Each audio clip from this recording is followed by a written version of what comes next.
Buenos días. Bienvenidos a esta inmersión profunda sobre la actualidad de la región y el país. Efectivamente. Muy buenos días. Hoy es 23 de marzo de 2026 y, bueno, el análisis que presentamos lleva por título oficial Actualización del Cuerno de África, Al-Shabaab, ataques aéreos y sequía. Así es, un título que engloba la tremenda complejidad de África Oriental en estos momentos. Exacto. Pero antes de diseccionar estos acontecimientos, es pertinente compartir una nota sobre la tecnología que hace posible este nivel de análisis. Una herramienta patrocinada oficialmente por ProWave AI. Desde luego, los datos que estructuran esta inmersión profunda son generados por Stylo News, que es, la aplicación de noticias impulsada por inteligencia artificial. Y cabe destacar que ProWave AI celebra su primer año de operaciones, por lo cual han habilitado un descuento especial de marzo. Sí, introduciendo el código promocional STYLO, todo en mayúsculas, en el portal www.stylonews.com es posible acceder a unas condiciones preferentes. Aunque es una oferta limitada, claro. Válida hasta finales de este mes de marzo y restringida a los primeros 250 suscriptores. Exactamente. Y para dimensionar adecuadamente la herramienta que utilizamos hoy, es necesario comprender su origen. Stylo News es la versión para consumidores del software Stylo Intelops, Que es un software diseñado originalmente para operaciones corporativas, gubernamentales y también militares. Así es, esto significa que quienes nos escuchan tienen un acceso único a una herramienta concebida para apoyar a los responsables de la toma de decisiones a nivel global. Efectivamente. Y nuestra misión hoy, manteniendo siempre una estricta neutralidad y objetividad, es examinar los patrones de eventos de las últimas 2 semanas en el Cuerno de África. Sin generar alarmismos, por supuesto. Nos limitaremos a presentar los hechos, los impactos en todos los niveles y las perspectivas de los líderes involucrados. Bueno, pues iniciamos esta inmersión profunda directamente en el terreno militar. En Somalia, los despachos más recientes confirman la continuidad de la Operación Badr. También conocida en ciertos círculos como Rolling Thunder, sí. Exacto. Una ofensiva ejecutada por el Ejército Nacional Somalí, pero no operan en solitario, ¿eh? Cuentan con el respaldo de la misión de la Unión Africana, AUSOM. Y esto incluye una integración crítica de tropas provenientes de Djibouti y de Uganda. Así es, y los resultados tácticos digamos que son notables. Se ha confirmado la captura de bastiones clave de Al-Shabaab, Mubarak, Darussalam y Jawadeli. Todas ellas en las regiones de Shabelle. Sí, pero esta movilización terrestre cuenta con una cobertura aérea fundamental. El Comando de los Estados Unidos en África, AFRICOM, está ejecutando ataques aéreos. Operando en 2 frentes, tengo entendido. Efectivamente.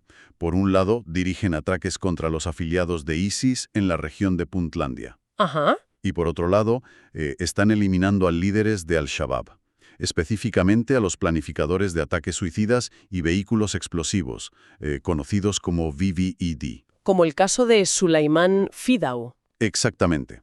Su neutralización ha sido confirmada en estos informes recientes. Pero claro, la respuesta de los militantes no se hace esperar. Se registran ataques de represalia casi inmediatos. Desde luego, y no se limitan al territorio somalí. Claro, el ataque con el artefacto explosivo improvisado en el condado de Mandera. Así es, en pleno territorio de Kenia, un ataque que dejó 6 policías heridos. Y esto nos lleva a una analogía clásica en la doctrina de seguridad. El famoso juego del topo, ¿verdad? El de las ferias, sí, exacto. Ese mismo. Las Fuerzas Armadas atacan y controlan el Bajo Shabelle, y la insurgencia simplemente reaparece en Puntlandia o cruza la frontera hacia Kenia para atacar allí. Es un patrón constante, sí. Entonces la pregunta es, ¿hasta qué punto resulta sostenible este enfoque puramente militar si las fronteras son tan permeables y las redes terroristas tan difusas? Bueno, esa es precisamente la cuestión que se debate en los altos mandos. Los responsables de AFRICOM están optando por lo que denominan interrupción de redes. Es decir, descabezar la organización. Exacto. Eliminar a los planificadores de alto nivel en lugar de intentar controlar vastas extensiones de terreno. Que sería logísticamente imposible. Totalmente inviable. Sin embargo, los informes advierten sobre una vulnerabilidad crítica. Y es la que queda cuando las tropas internacionales limpian una zona y se retiran. Dejando el control a las fuerzas de seguridad locales, claro. Ahí radica el problema. A menudo, estas fuerzas locales no tienen ni la capacidad ni el equipamiento para sostener el territorio, lo que permite que las células dispersas se reagrupen. Lo cual nos sirve de transición hacia el panorama político. Porque estos éxitos militares sobre el terreno se ven amenazados por la inestabilidad en los despachos gubernamentales en Mogadiscio. La situación institucional es, digamos, sumamente frágil. Muy frágil. El Parlamento somalí acaba de aprobar una enmienda constitucional para extender el mandato del presidente Hassan Sheikh Mohamud. Y también el de los propios legisladores, pasando de un límite de 4 a 5 años. Lo que en la práctica supone retrasar las elecciones previstas para este año 2026 hasta el año 2027. Una medida que ha provocado un rechazo frontal y absoluto por parte de los líderes de la oposición. Quienes acusan directamente al gobierno de manipulación política. Exacto. Pero la fractura no es solo con la oposición política en la capital, es una ruptura territorial entre el gobierno federal y los estados miembros. Como el caso del estado del sudoeste, han suspendido formalmente todos sus lazos con el gobierno central. Así es. Y no se han limitado a una ruptura diplomática interna. Han lanzado acusaciones sumamente graves. Gravísimas, de hecho. Acusan a los ministros federales de colusión directa con Al-Shabaab. Y de permitir o facilitar el tráfico de armas hacia las zonas de conflicto. Lo cual es construir una fortaleza sobre arenas movedizas. El ejército levanta muros, pero los cimientos políticos se hunden. Ante estas acusaciones de traición interna y mandatos extendidos, estamos observando un colapso inminente del régimen somalí. O simplemente una crisis de cohesión. Exacto. ¿Es algo predecible en un estado en reconstrucción o es el final? Bueno, el consenso de inteligencia lo define más bien como una severa crisis de legitimidad, no un colapso inminente del Estado. El gobierno central aún opera, al fin y al cabo. Efectivamente, aún mantiene la capacidad administrativa y diplomática para coordinarse con Estados Unidos en materia de seguridad. Pero su autoridad interna se desvanece. Fuera de Mogadiscio, su autoridad está siendo fuertemente cuestionada. Si revisamos el sentimiento en redes sociales y plataformas digitales, los datos muestran una polarización profunda. Existe una desconfianza generalizada en las instituciones a raíz del retraso electoral. Claro. Y la fragilidad interna abre inmediatamente la puerta a las influencias externas, lo que nos lleva al tablero geopolítico. Un tablero que está excepcionalmente concurrido en el Cuerno de África últimamente. Por ejemplo, el ministro de Asuntos Exteriores de China, Wang Yi. Quien canceló abruptamente una visita oficial a Mogadiscio. Así es. Debido a un repentino bloqueo de seguridad en la ciudad del que no se ha ofrecido ninguna explicación oficial detallada. Lo cual ilustra la volatilidad de la zona. Y simultáneamente observamos los movimientos diplomáticos de Somalia respecto a Oriente Medio. Emitieron una condena formal contra los recientes ataques de Irán a los países del Golfo. Sí, pero el matiz importante es la omisión. Excluyeron explícitamente a los Emiratos Árabes Unidos de su declaración de apoyo. Debido a tensiones diplomáticas previas entre Mogadiscio y Abu Dhabi, entiendo. Efectivamente. Y a esto se suma un movimiento muy significativo por parte de Israel. Han decidido reconocer formalmente a la región de Somalilandia. Buscando presumiblemente establecer una base naval o de inteligencia en el Mar Rojo. Exacto, con el objetivo estratégico de contrarrestar la influencia de los hutíes respaldados por Irán en la ruta marítima. Una maniobra que ha provocado que Irán solicite formalmente a la Unión Africana que intervenga como mediadora. Así de tensa está la situación diplomática. Y no podemos olvidar a Rusia. El ministro de Exteriores, Sergei Lavrov, ha mantenido una reunión con su homólogo keniano. Para discutir la cooperación bilateral en materia de seguridad, sí. Y también para negociar el fin de la participación de ciudadanos kenianos en la operación militar rusa. Un tema sumamente delicado, desde luego. Entonces, si enumeramos a los actores, tenemos a Israel, Irán, Emiratos, China, Rusia y Estados Unidos, todos operando en la misma zona. Una saturación estratégica sin duda. Considerando este nivel de intervención, se ha convertido el Cuerno de África en el principal teatro de operaciones indirectas para las potencias de Oriente Medio y las superpotencias globales. Bueno, para responder a eso hay que conectar los puntos entre la geopolítica militar y la economía logística. La clave es el Mar Rojo. El tránsito marítimo. Exacto. Cuando Irán amenaza o efectúa bloqueos intermitentes en el estrecho de Hormuz, el tráfico marítimo global se ve forzado a buscar alternativas. Alterando todas las rutas logísticas. Exacto. Así es, y esto está desviando una cantidad masiva de tráfico comercial hacia el puerto keniano de Lamu. Convirtiendo un puerto local en un punto neurálgico global de la noche a la mañana. Efectivamente. Por eso, las perspectivas de los tomadores de decisiones son tan cautelosas. La Unión Africana aboga firmemente por la diplomacia. Porque un conflicto mayor allí paralizaría los mercados globales casi de inmediato. Una disrupción total de las cadenas de suministro. Pero mientras las potencias discuten sobre el tráfico marítimo, la realidad en el terreno se ve golpeada por crisis concurrentes. Crisis de una naturaleza completamente distinta. Más allá de las altas esferas de la política, el impacto devastador del clima en las poblaciones locales es abrumador. Estamos observando una divergencia climática extrema, un latigazo ambiental verdaderamente. Empecemos por Etiopía. Han sufrido deslizamientos de tierra mortales debido a precipitaciones anómalas. Sí, los reportes en la zona de Gamo confirman más de 80 víctimas mortales hasta el momento. Y Kenia enfrenta un escenario similar con inundaciones repentinas catastróficas. Especialmente graves en Nairobi, la capital, con un saldo que ya supera los 60 fallecidos. Sin embargo, cruzando la frontera, Somalia padece una sequía severa y persistente. Una sequía que asola a las comunidades de pastores y diezma sus medios de subsistencia. Es decir, pasar de ahogarse bajo el agua a morir de sed en cuestión de cientos de kilómetros. Kenia, de hecho, se enfrenta a múltiples frentes. Aparte de las inundaciones en la capital, enfrentan una crisis alimentaria severa en la región de Turkana, donde los informes indican que el 37% de la población de todo el país sufre hambre. Una cifra alarmante. Y a la desnutrición se suma una emergencia sanitaria, un brote de la enfermedad tropical Kala-Azar en el norte. La leishmaniasis visceral provocada por la picadura de moscas de arena. Exacto. Una enfermedad mortal si no se trata adecuadamente y que satura un sistema de salud ya de por sí debilitado.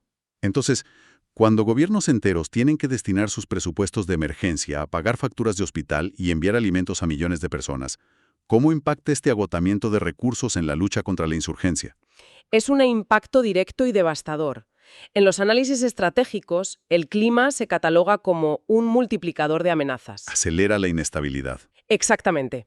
El presidente keniano, William Ruto, por ejemplo, ha comprometido fondos estatales para ayudar a las víctimas de las inundaciones. Una obligación moral y política ineludible. Por supuesto. Pero cada recurso destinado a mitigar el desastre climático es un recurso que se detrae de la seguridad fronteriza o del gasto militar.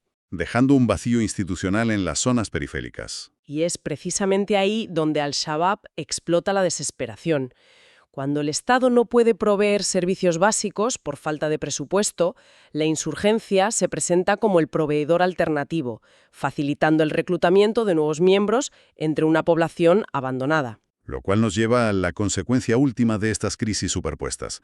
Las guerras, las sequías y las inundaciones fuerzan inevitablemente la migración. El desplazamiento de poblaciones es la métrica final de la inestabilidad. Y si seguimos este flujo migratorio, llegamos hasta Estados Unidos, para examinar cómo las políticas occidentales impactan de vuelta en la región de origen. Así es, empezando por la administración Trump, que ha anunciado la finalización del estatus de protección temporal. El conocido como TPS por sus siglas en inglés. Exacto, una medida que afectará a aproximadamente 1.100 ciudadanos somalíes que residen actualmente en Norteamérica. La argumentación oficial para esta cancelación es que las condiciones de seguridad en Somalia han, cito textualmente, mejorado. Y que, por tanto, es seguro su retorno.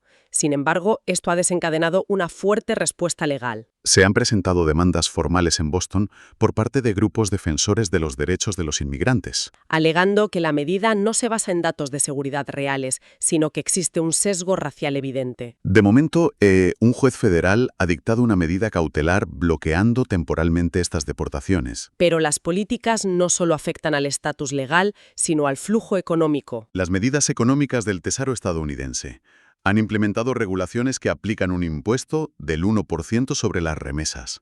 Sobre cualquier envío de dinero realizado desde Estados Unidos hacia Somalia. Coincidiendo además con un aumento de las operaciones de la Agencia de Control de Inmigración, el ICE, en el estado de Minnesota, que alberga a una de las comunidades somalíes más numerosas. Aquí se presenta una aparente contradicción institucional fascinante. Por un lado, Estados Unidos está bombardeando objetivos en el Bajo Shabelle, argumentando que existe una amenaza terrorista inminente y letal. Justificando así el gasto militar. Y por otro lado, el Departamento de Seguridad Nacional recorta las protecciones migratorias afirmando que ese mismo país ya es seguro para el retorno civil. Una dicotomía notable, desde luego. ¿Cómo concilian los tomadores de decisiones esta contradicción tan frontal en sus políticas? Bueno, el análisis de inteligencia sugiere que no la concilian, operan en silos distintos. La política exterior y militar persigue objetivos de contención geopolítica. Mientras que la política de inmigración responde a presiones de política nacional interna. Exacto. Pero el impacto combinado sobre el Cuerno de África es lo realmente crítico, especialmente el impuesto a las remesas. El envío de dinero de la diáspora. Así es. Gran parte del Producto Interior Bruto somalí y la supervivencia básica de miles de familias vulnerables dependen casi exclusivamente de esos envíos mensuales. Sin ese dinero no pueden comprar alimentos durante la sequía. Efectivamente, si se encarece o bloquea ese flujo financiero, el colapso económico local se acelera, lo que nos devuelve al ciclo anterior. Mayor pobreza genera mayor terreno fértil para el reclutamiento extremista. Es decir, estas políticas migratorias y fiscales podrían generar mucha más inestabilidad en la región que los propios combates.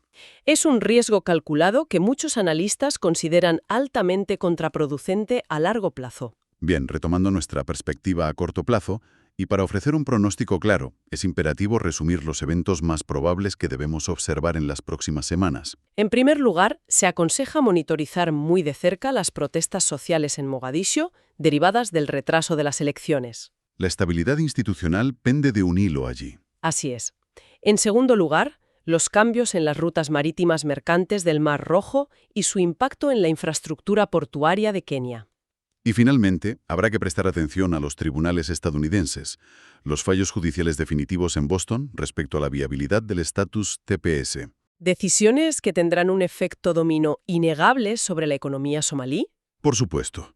Y para mantener un seguimiento preciso de todos estos desarrollos, recordamos a nuestra audiencia las capacidades de la aplicación Stylo News. Una plataforma accesible tanto para ordenadores como para dispositivos móviles. Exacto. Su principal virtud es que permite a los usuarios personalizar informes de inteligencia sumamente específicos. Generando perfiles analíticos personalísimos a partir de cientos de fuentes de noticias tradicionales. Y complementado, claro está, con el análisis de datos en tiempo real de la red social X. Una síntesis impulsada por IA que filtra el ruido mediático. Por ello, la recomendación es clara. Suscribirse en www.stylonews.com para obtener noticias a la carta y análisis predictivos de primer nivel. Bueno, pues cerramos aquí la parte más técnica. La verdad es que ha sido un análisis estupendo. Totalmente.